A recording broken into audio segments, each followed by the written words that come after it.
Good morning. This is Tom Broussard. It's good to see everyone. I'm talking today about another scientist, educator, person really, Jules Payot from France. And it's interesting. I probably wouldn't have found them when I was out searching for all these people who were coming together, thinking about the brain, thinking about how the brain works, and writing from their own perspective. And I think I found it out because I was writing about some of Santiago Ramon y Cajal, the one we talked about last time. And in one of his books, he refers to Jules Payot, who was in France, and Cajal was on the northeast corner of Spain. So they were relatively close to each other. But clearly, Cajal had heard about and read about Payot's books and liked it and made quotes in his own book. So I think that's how I came to understand him. And it turns out that there's not a whole lot of information about Payot's, Jules' work. He lived and died in his town in France, Chamonix, France. And but some of his books have become pretty popular even then. And many of these scientists we've been talking about are basically born and lived in the 1800s throughout Europe. And the same thing happened with Payot. And he was an educator, and he wrote based on how the brain works from his perspective as an educator, and not really knowing exactly how it worked, but he talked and taught his students and could see the changes in their behavior based on the things that he and other people had done themselves, and then were able to report it and recorded it so that they could see it too. So it's interesting because as Cajal and some of the scientists who are actually working with the brain, I get to see that there are some educators who were beginning to understand how the brain works, but all they can see is the behavior of how the brain works. But they can see that there's a cause and effect. So some kind of cause was resulting in these kinds of effects, and they didn't know what this could be. This is sort of the black box of the brain. But as much as they were watching the cause and effect, they said, what is it that's happening that allows these other changes to occur? Obviously, going through what the Cajal would talk about, and Sherrington and many others, the integrative component of how the brain works. You bring in all this information, it integrates it because it brings in all this kind of stimulus and activities, and what comes out, of course, is the effect of learning in this case with an educator, and all of us really. So so Jules, I'll call him Jules. It's easier to pronounce Jules than Payot. So he wrote about this and got fairly famous. It was translated into some 20 some languages throughout the New World, as it were. And he was beginning to understand that habit has a big component of what must be this black box. That the more you do these regular, persistent, however small they might be, as long as you do them every single day, more and more people that he could observe had developed these habits that allows them to be better at what they would have done if they hadn't done it before. So habit was the activity, and action was what primed it all to go forward. And as he was describing it as an educator, other people like Cajal and James as well, William James, were also talking about it on the scientific component of it, and began to see the cause and effect, the black box, the activities on the outside, as it were, coming into the brain, converting whatever that energy might be, but converting that into new learning on the output, and new learning, as it turns out, again, not Jules, but the people close around him in terms of time and space, they began to see that for every single activity and habit, there's an underlying foundation in the brain that supports the learning. So whatever the learning happens, if you have this presentation today and you remember something for tomorrow, and you remember Jules, his name, that means on the inside, given that it has taken all that information and you remember it tomorrow, that means there is new brain matter that has converted the energy that comes in, creating, literally, that is the learning field, creating new brain matter.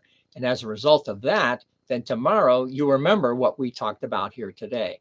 That is how the brain works. That is what we call plasticity, what William James described, and what Payot had not seen that word, although he began to understand what plasticity was. He did read about it later. And as people began to understand what plasticity means from James' description, that meant that all of these activities, all these thoughts and cognitive activities were converting that information, that energy, into new brain matter.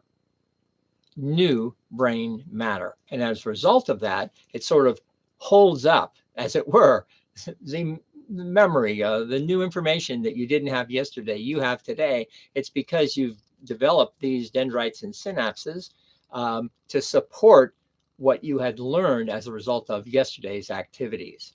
So that it's relatively easy to understand how the brain works if you understand that the brain converts, with plasticity, converts thought and cognitive activities into new brain matter. And Jules was writing about it right below or right above the converting component, making that into brain matter. He didn't really understand that, but he was understanding that for whatever was happening here, I'll continue to call it the black box, out of that was coming new learning. So his students were doing better at one thing, or it might be one thing or another. So and beginning to understand that sometimes the activities, the habitual activities, are often pleasurable to the point that for the activity, for the sake of activities, becomes pleasurable, and be able to learn because you like learning, as it were. That too is a very important component of this, because there are a lot of people who do or don't do certain things. If you like to read, you'll continue to read. If you like to do one thing or another, you'll continue to do that thing. And as a result of whatever it is you are, quote, doing, you get something out of the doing you've been doing with. And it doesn't matter, almost doesn't matter. If you're, said it before, if you are a good trash collector and you're really good at it and you like doing what you do, well, you're going to get better and better going forward, and you'll continue to learn new things as a result of the activity that comes. There was a really good trash collector in Florida, and he came by not every day, but on the regular time. And I would always see him there. I'd make sure that our trash and recyclables were out there. And he was just a very nice fellow. And we talked when he came out. It was nice to see him. The two of us had a good conversation, got to know each other's and our lives, and knew his birthday and started giving him gifts on his birthday. And there was one time I must have missed it or had something else, and the truck came and went, and it went on. So I got in my car and drove after him, had to drive all around these various neighborhoods in St. Augustine, Florida, and finally find the guy and brought the gifts. I said, I'm sorry, I missed you before. I was, maybe I was doing a presentation like this. And he thought that was very funny that I had driven him all over the place. And he turned out to be quite a nice fellow. And of course, within a couple of years, he obviously was promoted and gone on to become part of the management of that particular trash collecting company. So you really never know where you're going to go, but part of all of this is is enjoying whatever it is you are doing, and as a result of the enjoying component is the stimulus component that allows the brain to convert that energy into new brain matter and learn as a result. Really, this slow and steady activity is really what it means. There are some activities that are quite intense, but if you only do it one time, you might get a burst of some plasticity, a burst of some amount of learning. But if you only do it happenstance, that's not the same as slow and steady.